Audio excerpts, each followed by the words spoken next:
Okay, it's 11 o'clock.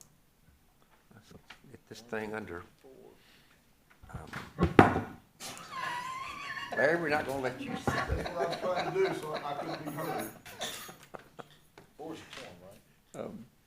Let's call this meeting to order and welcome. Glad to have you here. We've survived Snowmageddon and Ice-mageddon and Pothole-mageddon. So minutes, you had the minutes sent to you. Need a motion to approve or changes to the minutes? Motion. Second. All right, all in favor? Aye. Any opposed? Thank you. And any public comment? Okay. So we've agreed to move under item 5. We're going to start with B, 1 through 6, and deal with those so that other folks can go back to work. So the general fund, Bobby, with the library? Yeah, Donna's here from the library that can speak to this in greater detail, but they've had what I would call, from what I've seen, a pretty significant leak issue at the library. I sent you quite a bit of detail. I didn't know if y'all had it. Yeah, I they've brought got, some just yeah, in case, okay. they've got that, and if I recall, I don't have it right in front of me, the total estimated cost was 42 or 43,000. It was 42,876, but it said they add 1% to the base bid for performance and payment bonds, Okay. which brought it up to 43,305. But it also said the price was subject to change at time of material shipment. Yeah, So the board just rounded it off to 45, okay, and the county has already approved 15. For okay. their part, the building is always 2/3, 1/3 since the building Right. belongs to the city. Right. The part that talked about warranty, is that to get the new roof or the new repairs with a warranty, or part of it It's was just to under? keep the warranty that we even have, because it has to be inspected every 5 years for the, for the warranty to continue. And so whenever they were inspecting it for this, there was They things saw that that. had to be addressed in order for the warranty to continue. And then the Tennessee room work, there's no charge for that because that is covered under the warranty. Okay, I was thinking it was, And then that alternate ad was the coping stone, and there were pictures in there that explained and showed what all the damages look like. Did anybody want to take a copy of that? we got it. You want to take a copy? Okay. And there's the, take a copy on the actual. Yeah, okay. Yes, okay. Thank you, Don. So, this would be funded in the general fund, and it would be a fund balance funded budget amendment, so. Comment, We gotta do it. I mean, motion? motion. All right, second? Second. Any discussion? All in favor, say aye. Aye. Any opposed? All right, next. Budget amendment number 2 that's proposed is really just a reappropriation of a budgeted fund. It's actually a housekeeping issue. Yeah, this is already approved in the Right. spend plan by the council in 2022. This dollar amount was, we just never moved it over from the ARPA funds to general fund for that program. Right, and actually, there's a minimal number of salaries that are actually funded with ARPA dollars. And so we're trying to keep all those salary transactions in the general fund, where the payroll system is set up, right, rather than having to duplicate all that over in the ARPA fund. That's basically what this is, so. Any questions? Make a motion to approve. Second, okay. All in favor? Aye. Any opposed? Okay, approved. Okay, proposed budget amendment number 3, as you're aware, and the council members are aware, the police department, they're out and about all the time, and they have a lot of insurance recoveries on vehicles and other pieces of equipment. So they've accumulated through their insurance recoveries about where's the number? Let's see, $53,000 and they're asking to, transfer, those funds from the general fund over to the capital outlay fund so that they can purchase a new vehicle. So that's what that is. Obviously, motion. Okay. All right. Any discussion? All in favor say aye. Any opposed? Motion approved. Thank you. Proposed budget amendment number 4 has to do with some paving equipment, and I think the mayor can kind of speak to what we're wanting to do here. So. Yeah, this is, information, sent over. It's a sweeper, a paver, and, I'm gonna get the term wrong, vibrating roller, whatever it's called. Yeah, it can pack it down. No, it's 2 rollers and it vibrates and can pack it down. And so what we're looking at doing is having some in-house work done with our street department. This will be for them to be able to mill and repave, starting off with our parking lots and then move on to residential streets, so the smaller streets, not the 3 and 4 lane streets, so we can focus on our contracts for arterial and collector streets, but we can have this group going from the time the asphalt plant's open to the time they close, and they can be working on repaving parking lots and repaving residential streets, so we can get a greater impact on getting our streets repaired and repaved in our neighborhoods. And also when we have, we'll propose also in the capital budget next year, $3.5 million or so for contracted paving. That'll be for our larger, more laned streets, and this will be for the smaller streets. And we're doing this now because the asphalt plants will open up in April, and that way we can get time to order the equipment, have time for them to get some training on it, and they can start working on some of our parking lots once the asphalt plants open up. When they file up for the street department. Yep. I see a lot of questions about this from the community. So what are the priority areas, or how will they be identified? Yeah, so we're going through right now a PACER study, which is, I'm gonna get the acronym all messed up, but it's a ranking. And so 5 is freshly repaved, 1 is in most dire needs. That's how we rank our streets every year. And so we did a PACER study in 2018, 2019, and so they recommend every 4 to 5 years you update the PACER study. So we're going through that now of a ranking of those systems. And so once we get that full PACER study, then we'll look at arterial collector, break them out, and we'll have our smaller residential streets will focus for this crew, and the arterial collector will focus with our contracted pavers. Thank you. I don't know if this is the right time to discuss it, but JEA, the cuts that they're doing. Yeah, we have a new MOU with JEA, and so we either have to have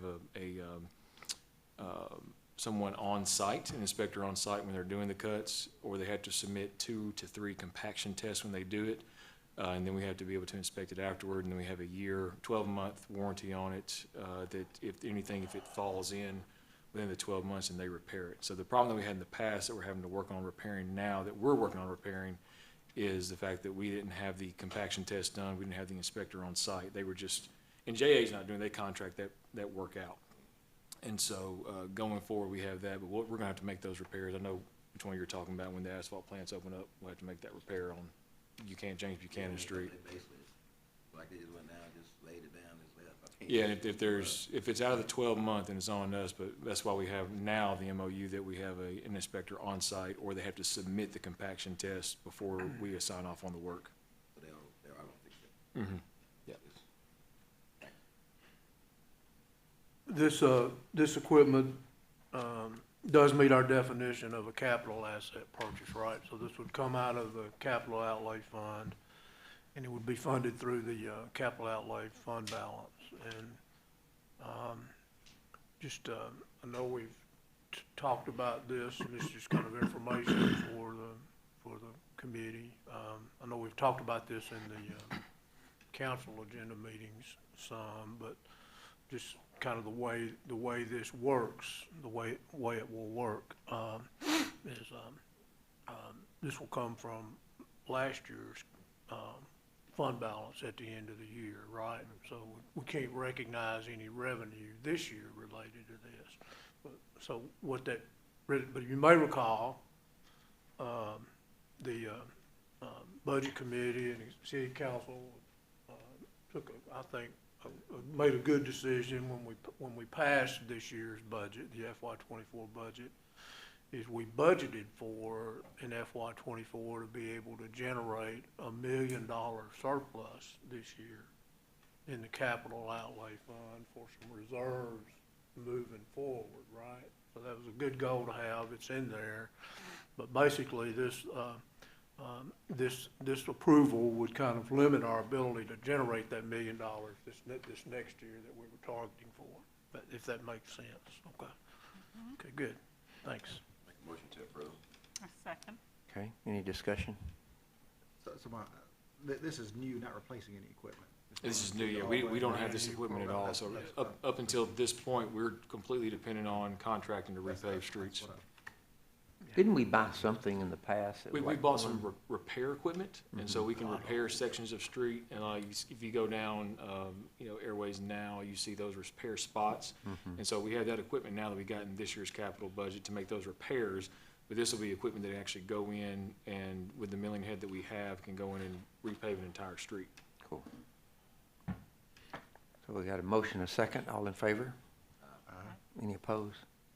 Motion approved. Thank you. Proposed budget amendment number 5 comes from the street department. Yeah, I checked with Austin just a second ago, and so this is, instead of from general fund, capital outlay fund, will be from a reallocation of ARPA funds. So they have some unused ARPA funds that they're requesting, because one of the pieces of equipment was in the capital outlay that the budget committee just approved, was originally in the reallocation of ARPA funds, so they're gonna request an amendment to the spending plan for Okay, ARPA funds, that's fine. unused ARPA funds to be spent there. Yeah, so this budget amendment will change a little bit. Rather than coming from the capital outlay fund balance, it'll come from the ARPA fund. Yeah. It won't be an increase in the overall budget, so, okay.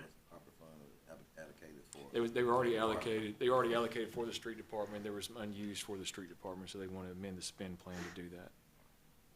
Okay, thanks. Questions? Motion. Second. He was asking for a I motion. move. general question, on all these amendments? We'll ask you, we're in a committee meeting now, we can answer your questions afterwards. We already have a public comment section, we'll answer your questions after, okay? I move to accept this recommendation. I second it. All right, motion and second, all in favor, or any other discussion first? All in favor? Any opposed? Motion approved. Okay, good. The final budget amendment that's proposed is number 6 there. You may remember a month or 2 ago, I don't recall, the city council approved the application for a child care grant through the ECD. The good news is we've received that grant. So it's an $850,000 grant. So I understand that there's no match involved in this, so this would recognize the grant proceeds and the related program expense. So. Questions? So this amendment's putting the revenues and expense Right, on the budget, is exactly, what you're asking. exactly. As soon as we get it, we'll Yeah. expense it back out to those agencies. Yeah. Okay. Make a motion. Motion, Second. second. Any further discussion? All in favor say aye. Any opposed? Motion passes. So, you want to go, Bobby, to information? Yeah, so, Okay. I appreciate the flexibility on the agenda. So we're gonna go back up to, item number, 4 on the agenda, information sharing. And, I may do this just a little bit different than the order that this stuff is in, but I believe everyone received, one of these, handouts. Some of this was in your package already, but there's a budget calendar in here that wasn't in your package. So let me first address the kind of monthly update on where we are on our revenue, so you're accustomed to seeing this report. On the FY '24 on top, FY '23 on the bottom, kind of compare these are high dollar revenue items. So on the tax equivalent payments, the reason that it appears that tax equivalent payments are down this year to date, the reason for that And it has to do with that back in FY '23, payments on pilot programs were included in the FY '23 numbers, and they're not in the FY '24 numbers at this point. And if you'll just, I'll explain why they're not in there, if you'll just bear with me to another agenda item. It has to do with the computer conversion, and I'll talk about that here in just a second. Actually, I know there's been discussion in this committee meeting in the past about the JEA tax equivalent payments. I've been working with the folks over JEA. Their projected tax equivalent payments for this year compared to last year are about $300,000 higher than they were last year. Essentially, what happened in FY '23, back last year when we used to look at this report, looking at '23 compared to '22, it appeared that the JEA tax equivalent payments were down. Y'all may remember some of those previous discussions. As it turns out, in researching that and working with them, that was kind of an unintended consequences, and it was really the result of the FY '23 property tax being set at the certified rate versus the higher rate that it was the year before. That impacted that calculation on the JEA tax equivalent payment. So that's kind of rectified itself now. Looking at local sales tax, there's a slight decrease from last year. That's about 1.2%.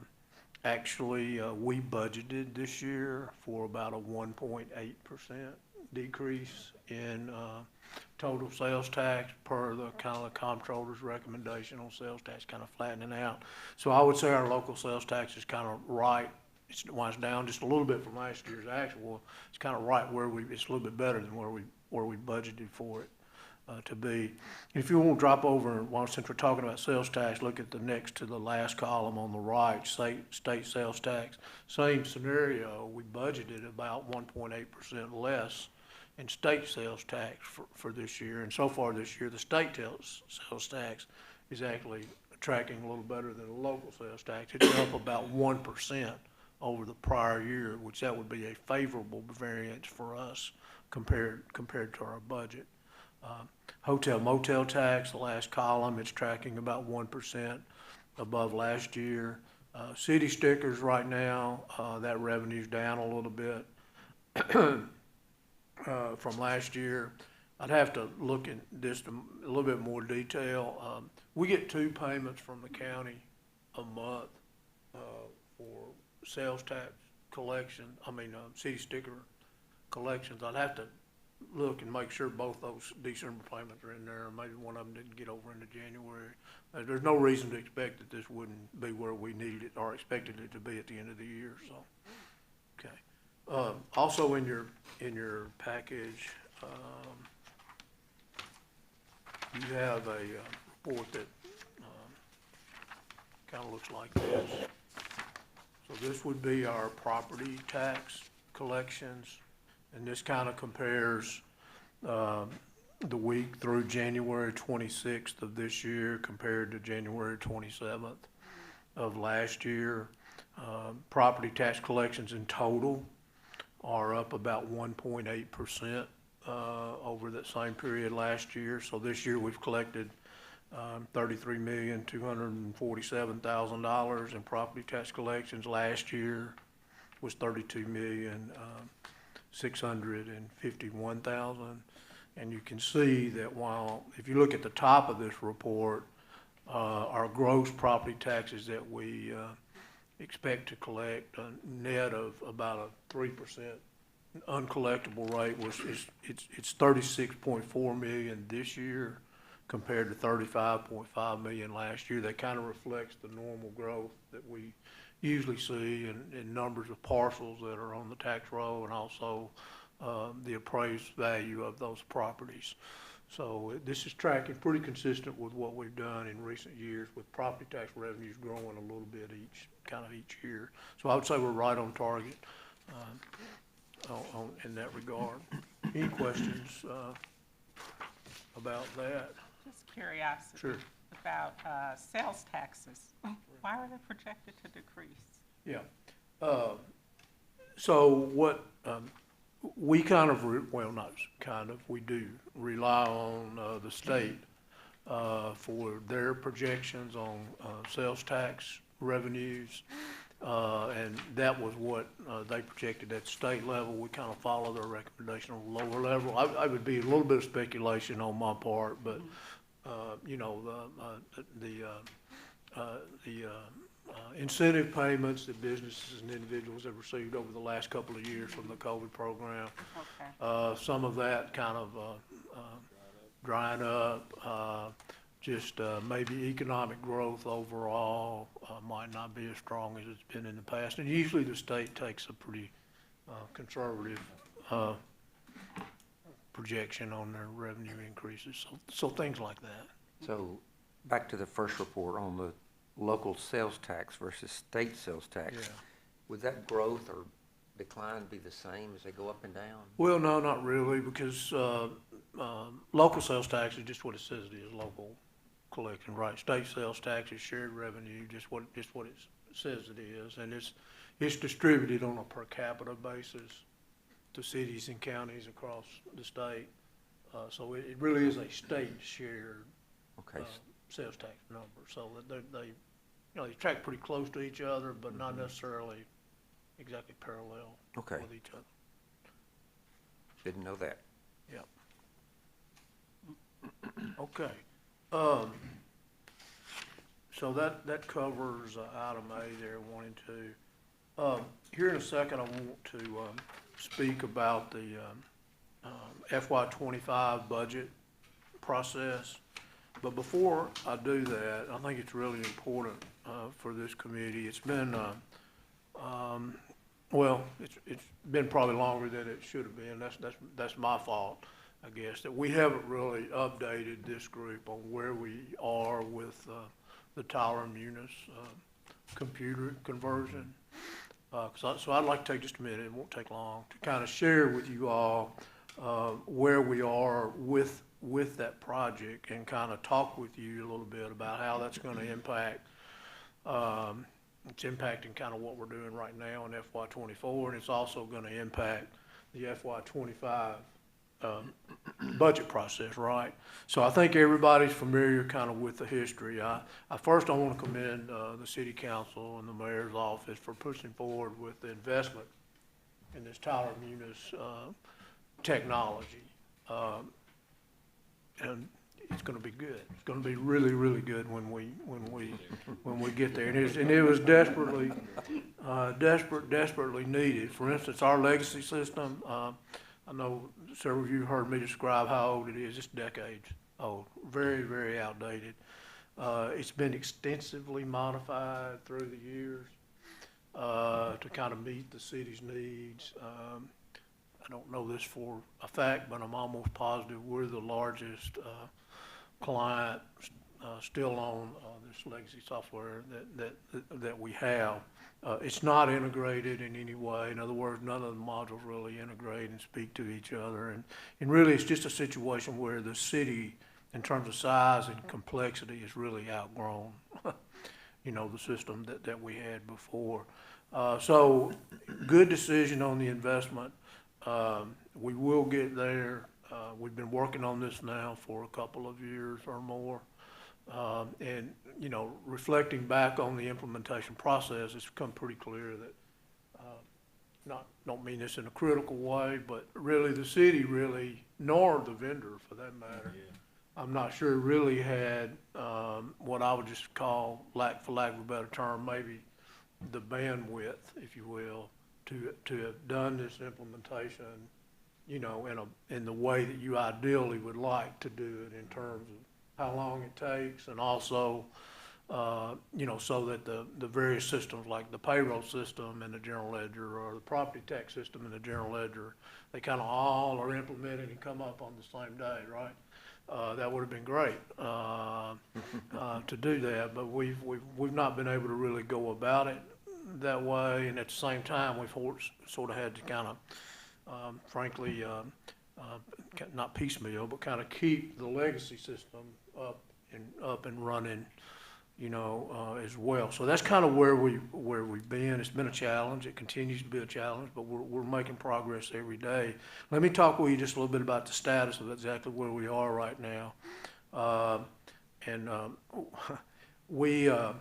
The state, let me talk about banking services first off. The state requires us to reevaluate our banking partner at least every 4 years. So it was time to do that at the exact same time, believe it or not, that we were trying to bring up, you know, the general ledger package. So we got that done. That's been part of the process. The general ledger and the accounts payable modules, they actually went live August 1st of '23. Those packages did.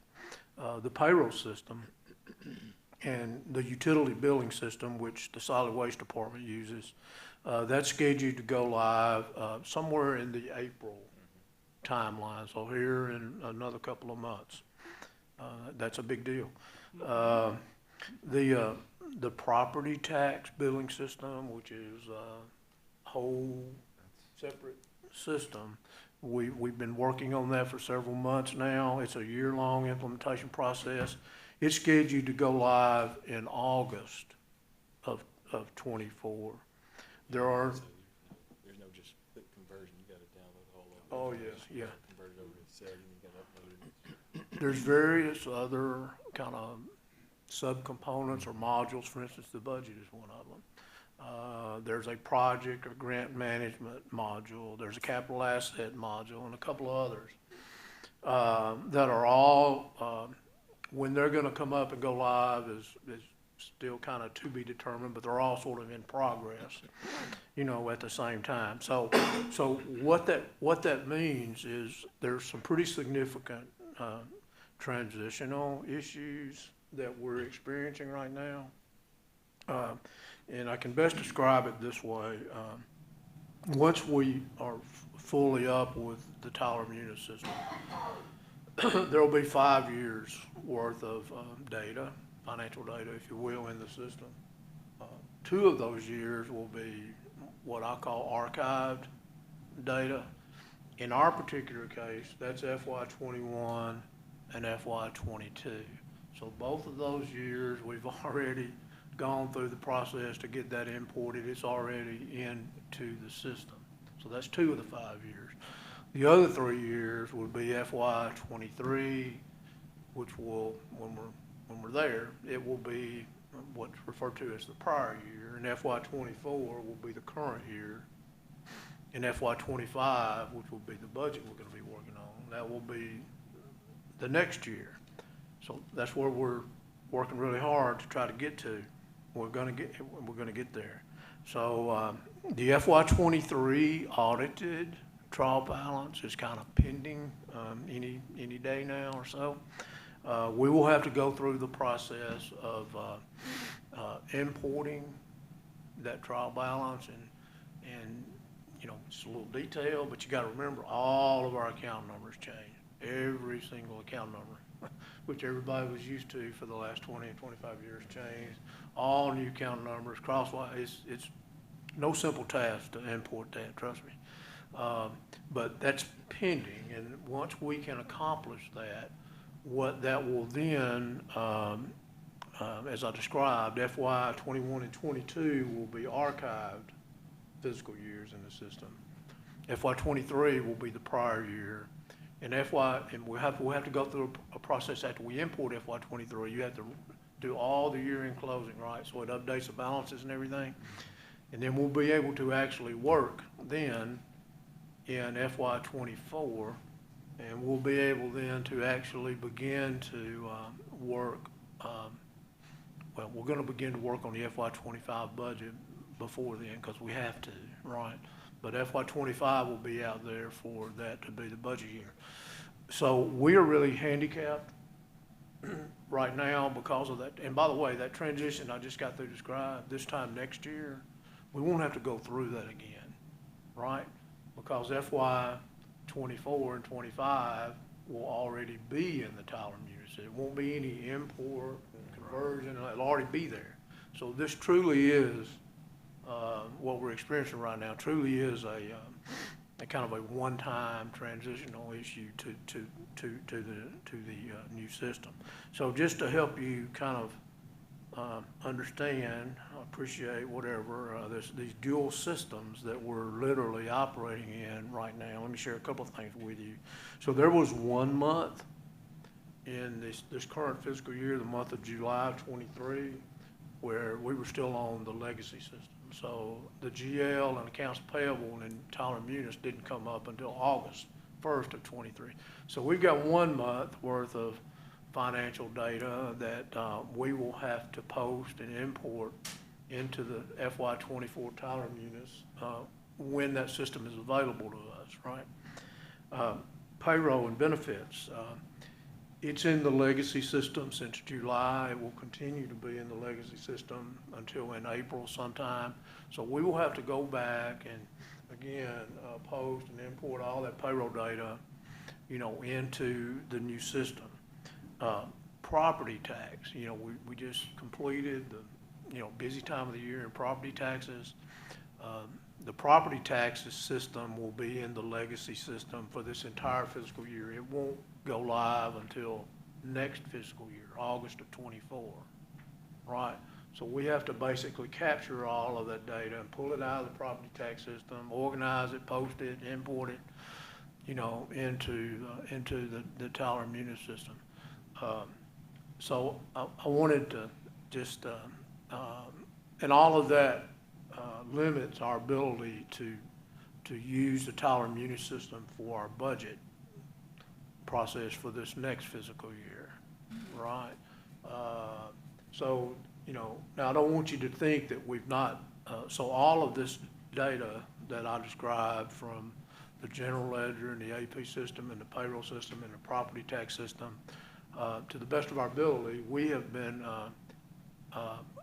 capturing and organizing that data such that when the system, the Tyler Munis system, is actually available to us, we will hopefully successfully and pretty promptly be able to post and import all of that and kind of get caught up, if you will, on FY '24. But that's, so we've been working to capture all of that and organize it to allow us to do that. So, let me stop and see if you have any questions about that, and then I'd like to talk about the budget for next year. I just had a couple of questions on just out of curiosity, Sure. on Tyler Munis. Is their bandwidth kind of stabilized? I know early on, they had Not really. such. I almost have to give you an honest answer. They've been, I was just curious, the people that we've worked with are, they're good people and they're nice, but, they've experienced turnover just like we have. I didn't know if that had stabilized Not really. enough. Not really, and I'll tell you the other thing, and, this was, kind of, and I don't want to, Tyler Munis is a good company, it's a great product, but, it's software, it's technology, people involved, business decisions. So since we started this process, Tyler Technologies and Munis have come together as a business, right? So they're Tyler Munis now. They used to be Munis. They used to be Tyler Technologies. They have different philosophies. For instance, Tyler was the bigger company. It was the technology company. The implementation process, it's been my observation, and I've had a couple of people independent of the city and Tyler Munis that work in other cities tell me, Tyler sort of opted to where their implementation team was going to be technology people primarily and not end user people, which, yeah. Right. Yeah, so that's made it a challenge, but nonetheless, I know we should have never expected it to be quick or easy, and you want to do it right, and it's a great investment, and the city will benefit from it from years to come. But here we are. We need to start the FY '25 budget process. So in your packet, you have a proposed budget calendar. And for those that have been on the committee in the past, part of this may look similar to what we've done in the past. And but it's actually quite different too, out of necessity, right? Because we have to get started. So, the first line item on the calendar is today's meeting, you know, the budget update, and we will have on the calendar every single month, this budget committee meeting. We'll be talking and working on the budget. So, we are proposing, and I hadn't had a chance to speak to the mayor in great detail about this, but we're hoping maybe next week, February 5th, to start the capital budget process. This will work very similar to kind of how we have done it internally in the past. The difference would be is there'll be some new work for our department and our directors, because now we have in Tyler Municipal, we're going to have a capital asset system. And so we're gonna need to capture some data on the front end that maybe in the past, to be able to utilize that system, right? That maybe in the past we didn't capture, right? So that's getting ready to start. That's February 5th. February 20th, this committee meets again. We'll have a good update for you. February 23rd, which would be 3 weeks from Monday, we're asking for the departments to kind of turn around the capital budget back into us so that we can quantify it and get it in shape for you guys and the city council to look at. March 15th, we're going to be distributing the request forms related to staffing. So, you know, if the departments want to request any changes in their staffing levels, that information will go out to them on March the 15th. It's not on here as a particular line item, but when we have to do the salary and benefit budget for next year without any budget software, there's just, the mayor's familiar with it, some of you on this committee, there's just the gigantic Excel spreadsheet, and I'm not exaggerating, I mean, it's, so we have that, but we pull down information from the current payroll system, and we start on next year's work, right? So we'll be starting that actually on February 29th, but that's not a line item on here that you see. But anyway, March 15th, we're asking for the staffing request forms to be turned back in to finance. March 19th, we have a budget committee meeting. This is just a couple of proposed dates. Yeah. It's pretty consistent with what we've done, but what the city's done for a number of years, there are 2 half-day sessions where the council members are here and the department heads come in this room, and we have budget hearing or budget work session. It's an opportunity for the council members and department heads to kind of interface with each other and ask questions and answer questions about their budget and what their needs are and that type of thing. So that's tentatively scheduled for March 25th and 26th. Okay, so the month of April, another thing that's gonna happen in March that I didn't put a specific line item on here, but between now and the middle of March, I'm gonna work to complete the debt service fund expense budget for next year.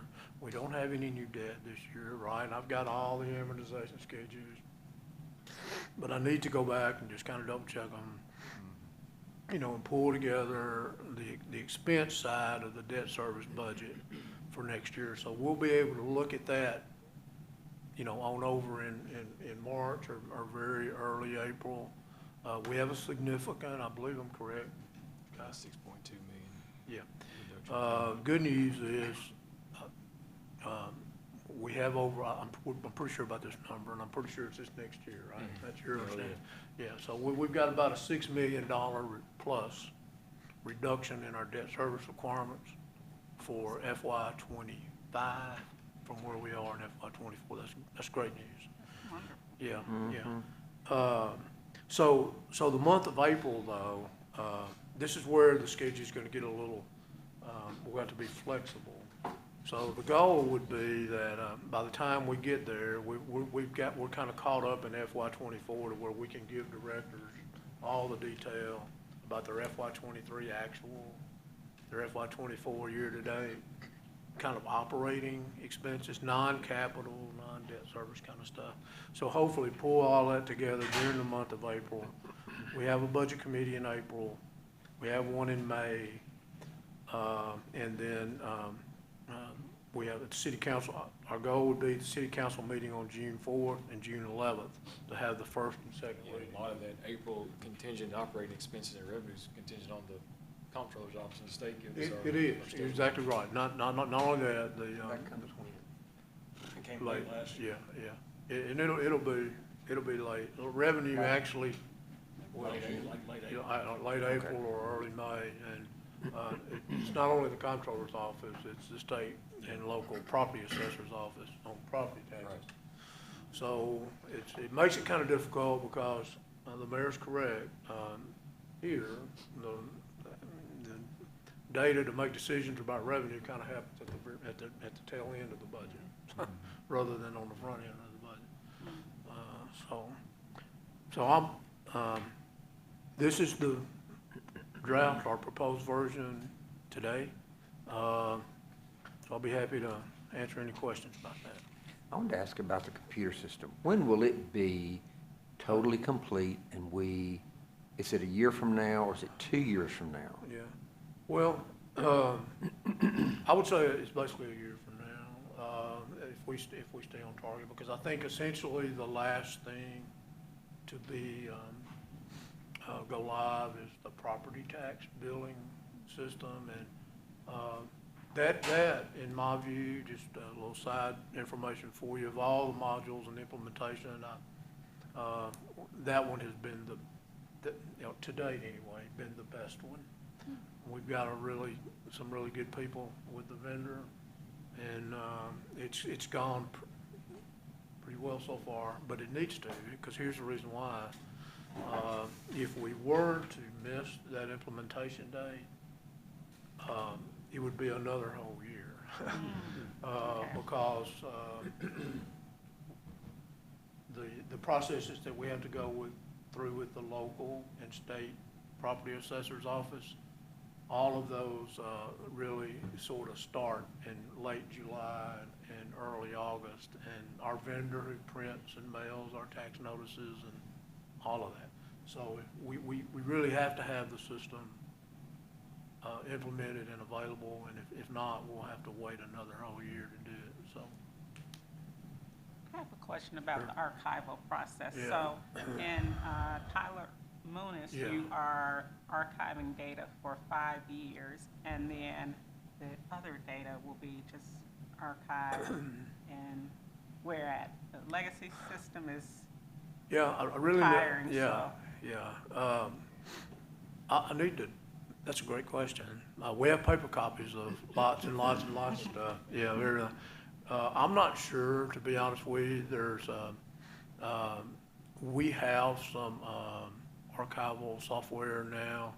I need to talk to Brian to fully understand what vendor. Yeah, and we're gonna look at too. We have a Laserfish system.